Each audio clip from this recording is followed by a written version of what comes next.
अथ चण्डीकवचम्। ॐ नमश्चण्डिकायै। ॐ मार्कण्डेय उवाच। यद्गुह्यं परमं लोके सर्वरक्षाकरं नृणां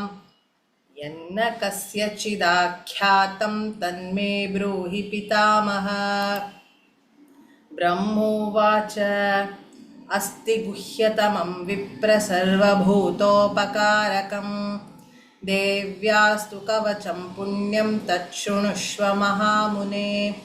प्रथमं शैलपुत्रीति द्वितीयं ब्रह्मचारिणी तृतीयं चन्द्रघण्टेति कूष्माण्डेति चतुर्थकम् पञ्चमं स्कन्दमातेति षष्ठं कात्यायनीति च सप्तमं कालरात्रिश्च महागौरीति चाष्टमं नवमं सिद्धिदात्री च नवदुर्गाः प्रकीर्तिताः। उक्तान्येतानि नामानि ब्रह्मणैव महात्मना अग्निना दह्यमानस्तु शत्रुमध्ये गतोरणे विषमे दुर्गमे चैव भयार्ताः शरणं गताः न तेषां जायते किञ्चिदशुभं रणसङ्कटे नापदं तस्य पश्यामि शोकदुःखभयं नहि यैस्तु भक्त्या स्मृता नूनं तेषां सिद्धिः प्रजायते प्रेतसंस्था तु चामुण्डा वाराही महिषासना ऐन्द्री गजसमारूढा वैष्णवी गरुडासना माहेश्वरी वृषारूढा कौमारी शिखिवाहना ब्राह्मी हंससमारूढा सर्वाभरणभूषिता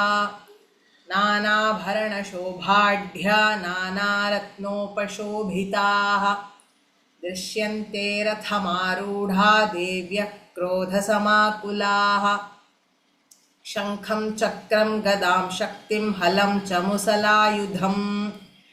खेटकं तोमरं चैव परशुं पाशमेव च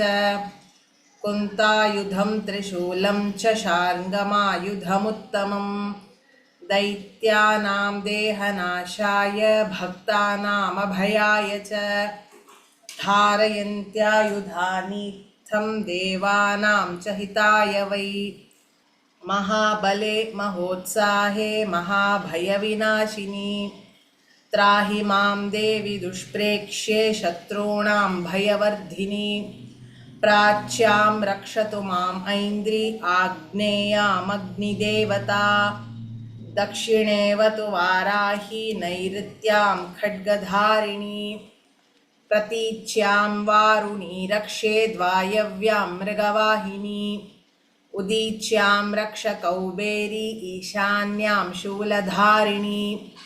ऊर्ध्वं ब्रह्माणि मे रक्षेदधस्ताद्वैष्णवी तथा एवं दशदिशो रक्षेच्चामुण्डा शववाहना जया मे चाग्रतस्थातु विजया स्थातु पृष्ठतः अजिता वामपार्श्वे तु दक्षिणे चापराजिता शिखां मे द्योतिनी रक्षेद् उमा मूर्ध्नि व्यवस्थिता मालाधरी ललाटे च भ्रुवौ रक्षेद्यशस्विनी त्रिनेत्रा च भ्रुवोर्मध्ये यमघण्टा च नासिके शङ्खिनी चक्षुषोर्मध्ये श्रोत्रयोर्द्वारवासिनी कपोलौ कालिका रक्षेत् कर्णमूले तु शाङ्करी नासिकायां सुगन्धा च उत्तरोष्ठे च चर्चिका अधरे चामृतकला जिह्वायां च सरस्वती दन्तान् रक्षतु कौमारी कण्ठमध्ये तु चण्डिका चण्डिकां चित्रघण्टा च महामाया च तालुके कामाक्षी चिबुकं रक्षेद्वाचं मे सर्वमङ्गला ग्रीवायां भद्रकाली च पृष्ठवंशे धनुर्धरी नीलग्रीवा बहिः कण्ठे नलिकां नलकूबरी खड्गधारिण्युभौ स्कन्धौ बाहू मे वज्रधारिणी हस्तयोर्दण्डिनी रक्षेदम्बिका चाङ्गुलीस्तथा नखान् शूलेश्वरी रक्षेत् कुक्षौ रक्षेन्नलेश्वरी स्थनौ रक्षेन्महालक्ष्मीर्मनः शोकविनाशिनी हृदयं ललिता देवी उदरं शूलधारिणी नाभौ च कामिनी रक्षेत् गुह्यं गुह्येश्वरी तथा कट्यां भगवती रक्षेत् जानुनी विन्ध्यवासिनी भूतनाथा च मेढ्रं मे ऊरु महिषवाहिनी जङ्घे महाबला प्रोक्ता सर्वकामप्रदायिनी गुल्फयोर्नारसिंही च पादौ चामिततेजसी पादाङ्गुली श्रीर्मे रक्षेत् पादाधस्तलवासिनी नखान् दंष्ट्रा कराली च केशांश्चैवोर्ध्वकेशिनी रोमकूपेषु कौबेरी त्वचं वागीश्वरी तथा रक्तमज्जावसामांसान्यस्ति मेदांसि पार्वती अन्त्राणि कालरात्रिश्च पित्तं च मुकुटेश्वरी पद्मावती पद्मकोशे कफे चूडामणिस्तथा ज्वालामुखी नखज्वालामभेद्य सर्वसन्धिषु शुक्रं ब्रह्माणि मे रक्षेत् छायां छत्रेश्वरी तथा अहङ्कारं मनोबुद्धिं रक्ष मे धर्मचारिणी प्राणापानौ तथा व्यानं समानो दानमेव च यशः कीर्तिं च लक्ष्मीं च सदा रक्षतु वैष्णवी गोत्रमिन्द्राणि मे रक्षेत् पशून् मे रक्ष चण्डिके पुत्रान् रक्षेन्महालक्ष्मीर्भार्यां रक्षतु भैरवी मार्गं क्षेमकरी रक्षेद्विजया सर्वतः स्थिता रक्षाहीनं तु यत्स्थानं वर्जितं कवचेन तु तत्सर्वं रक्ष मे देवी जयन्ती पापनाशिनी पदमेकं न गच्छेत्तु यदीच्छेच्छुभमात्मनः कवचेनावृतो नित्यं यत्र यत्राधिगच्छति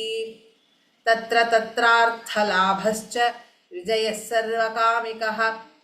यं यं कामयते कामं तं तं प्राप्नोति निश्चितम् परमैश्वर्यमतुलं प्राप्स्यते भूतले पुमान् निर्भयो जायते मर्त्यः सङ्ग्रामेष्वपराजितः त्रैलोक्ये तु भवेत् पूज्यः कवचेनावृतः पुमान्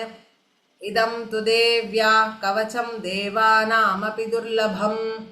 यः पठेत् प्रयतो नित्यं त्रिसन्ध्यं श्रद्धयान्वितः दैवी कला भवेत् तस्य त्रैलोक्येऽप्यपराजितः जीवेद्वर्षशतं साग्रमपमृत्युविवर्जितः नश्यन्ति व्याधयः सर्वे लोता विस्फोटकादयः स्थावरं जङ्गमं वापि कृत्रिमं चापि यद्विषम् आभिचाराणि सर्वाणि मन्त्रयन्त्राणि भूतले भूचराख्येचराश्चैव जलजाश्चोपदेशिकाः सहजा कुलजामाला शाकिनी डाकिनी तथा अन्तरिक्षचरा घोरा डाकिन्यश्च महाबलाः ग्रहभूतपिशाचाश्च यक्षगन्धर्वराक्षसाः ब्रह्मराक्षसवेताला कूष्माण्डा भैरवादयः नश्यन्ति दर्शनात् तस्य कवचे हृदि संस्थिते मानोन्नतिर्भवेद् राज्ञस्तेजो वृद्धिकरं परं यशसा वर्धते सोऽपि कीर्तिमण्डितभूतले जपेत् सप्तशतीं चण्डीं कृत्वा तु कवचं पुरा यावद्भूमण्डलं धत्ते सशैलवनकाननं तावत् तिष्ठति मेदिन्यां सन्ततिः पुत्रपौत्रिकी देहान्ते परमं स्थानं यत्सुरैरपि दुर्लभं प्राप्नोति पुरुषो नित्यं महामाया प्रसादतः इति श्रीवाराहपुराणे हरिहरब्रह्मविरचितं श्रीदेव्याः कवचं श्रीजगदम्बार्पणमस्तु।